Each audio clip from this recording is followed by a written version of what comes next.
Assalamualaikum warahmatullahi wabarakatuh.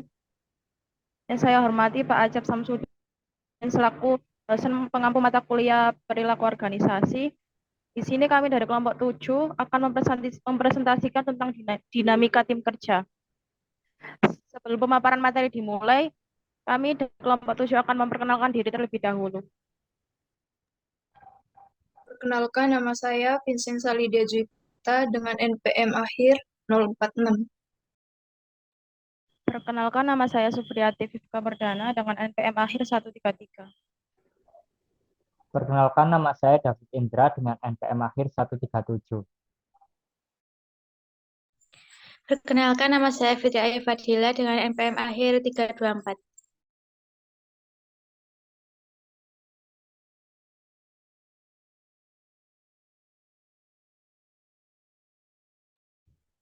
Perilaku kelompok. Kelompok merupakan bagian dari kehidupan manusia dan bagian dari organisasi. Hampir pada umumnya manusia yang menjadi anggota dari suatu organisasi besar atau kecil adalah sangat kuat kecenderungannya untuk mencari keakraban dalam kelompok-kelompok tertentu. Dimulai dari adanya kesamaan tugas pekerjaan yang dilakukan, kedekatan tempat kerja, seringnya berjumpa, dan lain-lain.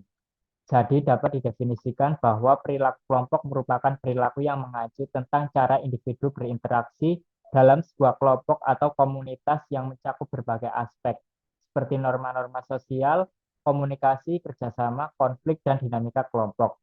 Perilaku kelompok juga dapat dipengaruhi oleh faktor-faktor seperti tujuan kelompok, peran individu, budaya, dan struktur kelompok itu sendiri.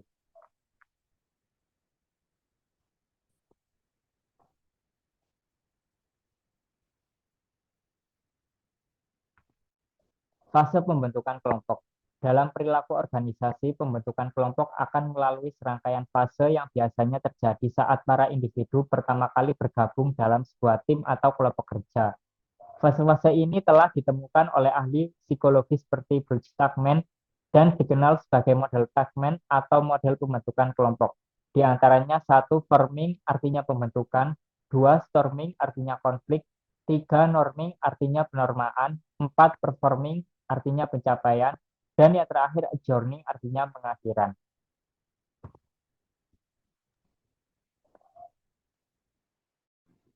Selanjutnya ada struktur dan perilaku kelompok. Struktur kelompok dapat mempengaruhi kinerja dan produktivitas suatu kelompok. Struktur kelompok dapat diklasifikasikan sebagai 3 tipe struktur yang berkembang dalam setiap kelompok, yaitu yang pertama, struktur berdasarkan faktor-faktor seperti keahlian, kekuasaan, dan status sosial. Yang kedua, struktur yang didasarkan pada perilaku individu dan kelompok dalam organisasi. Yang ketiga, struktur sosial yang ditandai dengan hubungan yang stabil dan kesamaan nasib antar anggota kelompok. Perilaku kelompok sendiri merupakan seluruh aktivitas atau kegiatan yang dilakukan oleh 2 atau lebih individu dalam suatu kelompok yang saling mempengaruhi satu sama lain dan adanya ketergantungan satu sama lain. Next. Selanjutnya ada fase pembentukan kelompok.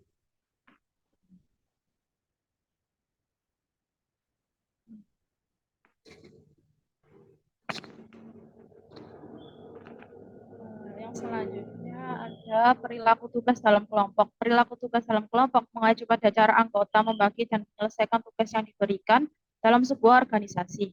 Berikut adalah beberapa hal yang perlu dipahami mengenai perilaku tugas dalam kelompok. Yang pertama, pembagian tugas. Yang kedua, komunikasi. Yang ketiga, koordinasi. Dan yang terakhir, evaluasi. Pembagian tugas yang baik, komunikasi yang efektif, koordinasi yang baik, dan evaluasi yang tepat dapat meningkatkan efektivitas kelompok dalam menyelesaikan tugas.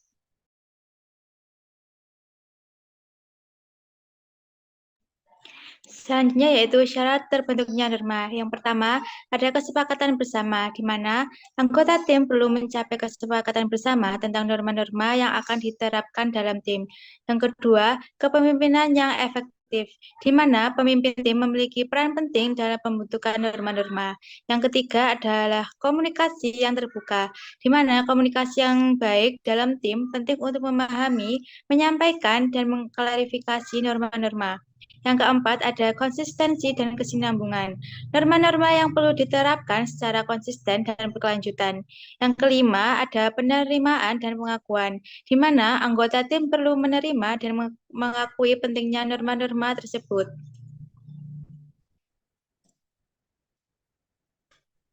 Dan yang keenam ada pendidikan dan pelatihan, di mana pelatihan tentang norma-norma dan budaya kerja dalam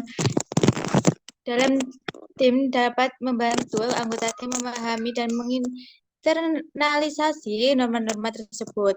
Yang ketujuh adalah evaluasi dan umpan balik. Tim perlu memiliki mekanisme evaluasi dan umpan balik terkait dengan pematuhan terhadap norma-norma.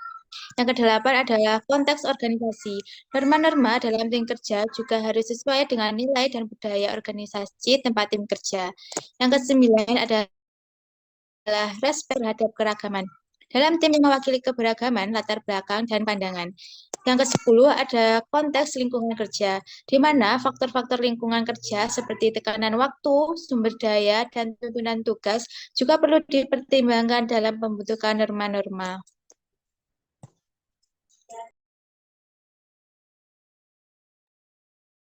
Selanjutnya, saya akan menjelaskan tentang masalah utama dalam dinamika kelompok. Kelompok terdiri dari sejumlah orang dan biasanya dengan latar belakang yang berbeda-beda. Maka sangat mungkin di dalam kelompok itu ditemukan banyak masalah-masalah. Di antara masalah-masalah tersebut yang terpenting adalah sebagai berikut. Yang pertama, kepemimpinan. Masalah kepemimpinan sangat strategis sifatnya, karena dapat menentukan efektif tidaknya proses kelompok. Yang kedua, pengambilan keputusan dan pemecahan masalah. Pengambilan keputusan dan pemecahan masalah merupakan inti dari tugas atau misi kelompok.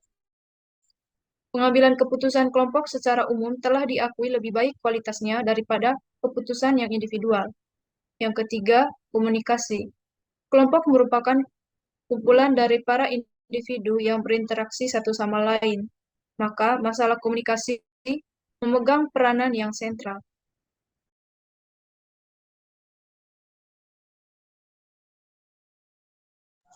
Selanjutnya adalah kelebihan dan kekurangan tim kelompok. Yang pertama ada kelebihannya yaitu manfaat sinergi di mana output tim lebih besar daripada ketika output masing-masing individu dijumlahkan. Yang kedua adalah lebih banyak kreativitas di mana setiap anggota memiliki keterampilan dan ide yang berbeda. Yang ketiga ada keterlibatan yang lebih besar, yaitu karyawan memiliki kesempatan untuk terlibat dalam pengambilan keputusan. Yang keempat ada lebih cepat selesai, yaitu melibatkan lebih banyak orang memungkinkan proyek diselesaikan lebih cepat daripada individu. Yang kelima, ada hubungan antar pribadi yang lebih kuat, di mana ketika sebuah perusahaan menugaskan karyawan ke sebuah proyek, ikatan di antara mereka akan tercipta. Yang keenam adalah sarana untuk mengembangkan kompetensi, di mana kerja tim adalah momen bagi karyawan untuk saling belajar tentang keterampilan, wawasan, atau pengetahuan satu sama lain. Untuk kekurangannya sendiri di dalam tim kerja, yang pertama ada konflik antar pribadi, di mana ketidaksepakatan dan ketidakpercayaan dapat menyebabkan konflik. Yang kedua adalah kebiasaan buruk yang menular, di mana teamwork bukan hanya momen untuk saling belajar dan mengembangkan diri, namun hal itu bisa menjadi momen kebiasaan buruk seseorang dalam anggota menyebar ke anggota lain. Yang ketiga, tidak cocok untuk semua karyawan. Ada beberapa karyawan mungkin lebih efektif dan produktif ketika bekerja sendiri daripada sebagai sebuah tim. Yang keempat ada kualitas tim yang buruk, di mana seberapa terampil dan kualitas anggota menentukan seberapa sukses tim bekerja. Yang kelima ada dominasi oleh beberapa karyawan, di mana beberapa anggota tersebut dengan terampil dan pengetahuan yang baik mungkin tidak menyuarakan pendapat mereka, karena tidak pandai berkomunikasi. Yang terakhir, yaitu memakan waktu, di mana membangun tim yang sukses membutuhkan waktu. Anggota harus beradaptasi satu sama lain dan bekerja secara terorganisir.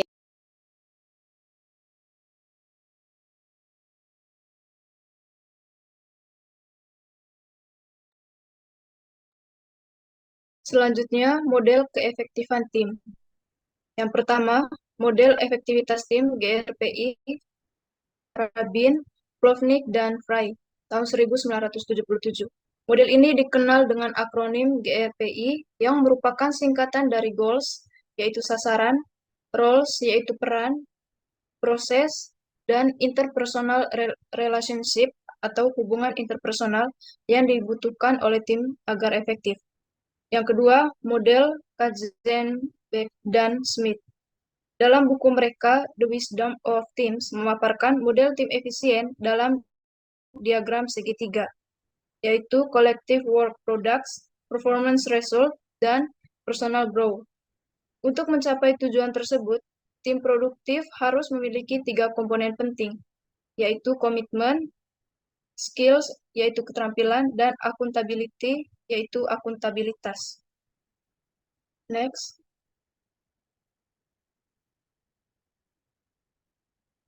Yang ketiga, model efektivitas tim 7T. Pada 1995, Lombardo dan Eichinger mengembangkan model 7T, faktor-faktor efektivitas tim, yaitu ada 5 faktor internal dan 2 faktor eksternal. Semuanya berawal dari T. Dari 5 faktor internal, yang pertama ada trust atau dorongan, terus kepercayaan, kemudian talent, bakat, timing skill, keterampilan bekerja sama, dan task skill atau keterampilan tugas. Kemudian faktor tim eksternal adalah tim leader fit atau kesesuaian pemimpin tim, dan tim support from the organization, yaitu dukungan tim dari organisasi. Yang keempat, model Lavasto dan Larson. Model yang dihasilkan menampilkan 5 lapisan atau komponen yang meningkatkan kemungkinan efektivitas tim, yaitu team member atau anggota tim, team relationship, hubungan tim problem solving, yaitu pemecahan masalah tim leadership, kepemimpinan tim, dan organization environment, atau lingkungan organisasi. Yang kelima, model Heckman. Studi Heckman terhadap tim analitik di komunitas intelijen Amerika Serikat menegaskan validitas dan efektivitas 5 kondisi, yaitu menjadi tim nyata dan bukan tim nominal. Yang kedua, memiliki arah yang menarik untuk diupayakan setiap orang. Yang ketiga, memiliki struktur pendukung yang memungkinkan kerjasama tim. Yang keempat, memiliki konteks yang mendukung dalam organisasi yang memungkinkan tim bekerja secara efisien. Dan yang kelima, memiliki pelatihan dan bimbingan ahli yang tersedia bagi tim. Yang keenam, model Lencioni. Buku Patrick Lencioni tahun 2005, The Five Dysfunctions of a Team, memaparkan model efektivitas tim kerja berdasarkan penyebab disfungsi, konflik, dan manuver politik dalam kelompok kerja.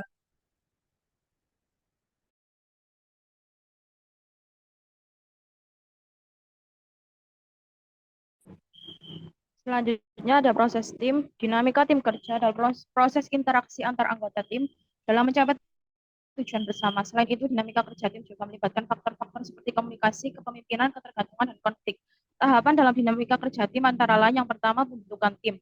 Dalam tahap ini melibatkan proses pengenalan antar anggota tim dan penentuan tujuan bersama. Yang kedua, peleburan. Tahap ini melibatkan proses penyesuaian antar anggota tim dan penentuan peran masing-masing anggota.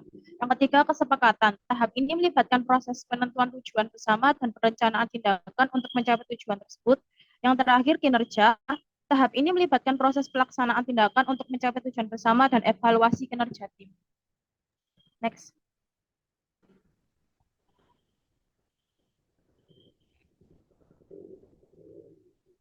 Baik, kesimpulan dari materi ini yaitu bahwa dalam konteks perilaku kelompok dalam organisasi, kita dapat menyimpulkan bahwa kelompok adalah komponen penting dalam kehidupan manusia dan organisasi. Perilaku kelompok mencakup interaksi individu dalam berbagai aspek seperti norma sosial, komunikasi, kerjasama, konflik, dan dinamika kelompok. Faktor-faktor seperti tujuan kelompok, peran individu, budaya, dan struktur kelompok memengaruhi perilaku kelompok. Perilaku tugas dalam kelompok melibatkan pembagian tugas, komunikasi, koordinasi, dan evaluasi untuk meningkatkan efektivitas kelompok dalam menyelesaikan tugas.